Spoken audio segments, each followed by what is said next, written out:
start with ultra-long drain intervals and natural gas fueled engines. As the chairman said, this is engine oils, but industrial engines. So these are engines, well, I'm in the large engine group, and those are engines that are considered, each engine is considered a profit center. Its job is to make money for the owner, as opposed to a car engine or a truck engine, which it gets you to work, it delivers your products, sort of the engines of necessity. These are the engines of money.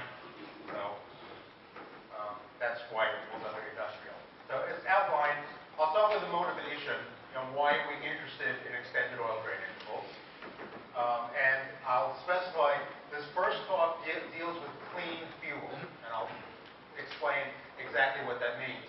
The second paper deals with sour fuel, sulfur-containing fuel, corrosive fuels, and I recommend you stick around for that paper because I heard the speaker is extremely good. In the background, I'll need to talk about the differences among engine types, engine models. There are differences among engine oils. Not all engine oils are the same.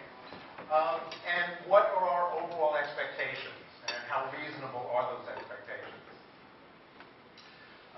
This all led, I'll give you some background, this all led to a field test that we conducted with 3 different engine oils and 2 engine designs. So 3x2, 6 combinations.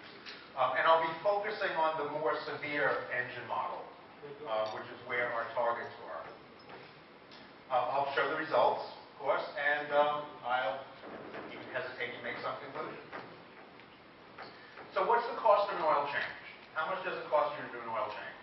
Now you can answer that question and say, well, it's $21.95 at the corner, or it's $50 at the Honda dealer, or $3,000 at the Mercedes dealer, whatever it is. For these industrial type of engines, again, think of them as a profit center. The cost of the oil change isn't just the cost of the oil. So we can do a cost-benefit analysis. If we extend oil drain intervals, so don't change the oil as often, longer oil drain intervals, maybe there's lower ongoing costs, we're buying less oil. If we have shorter oil drain intervals, change oil more frequently, we're going to keep the engine in good shape, so maybe there'll be lower long-term costs. So if one's short, one's long, so there's got to be an optimum somewhere in the middle. There's an optimum balance. Now, where have we seen this situation before? This is familiar, isn't it? This is what we call a porridge problem. Porridge problem. When Goldilocks went to the 3 Bears' house, the first bowl of porridge was too hot, the second bowl of porridge was too cold, the third bowl of porridge was just right. That's what we have here, the porridge problem.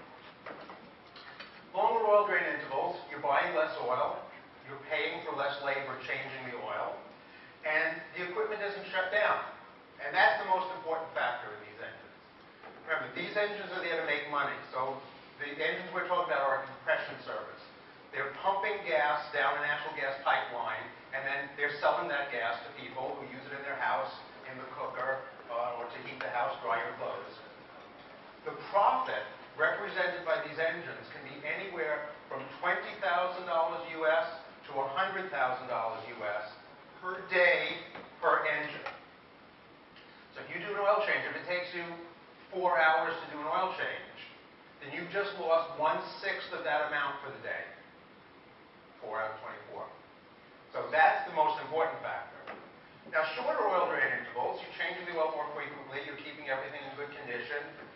Does that lead to a longer engine life? And that's an interesting question. It's very difficult to do those kind of long-term tests. These engines can last, well, the engine itself can last 30 or 40 years.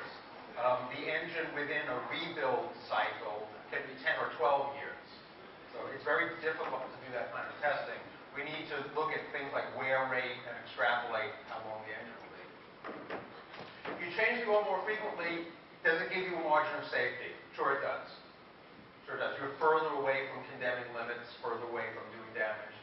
And is there greater peace of mind? You don't have to worry about it. So what's the balance?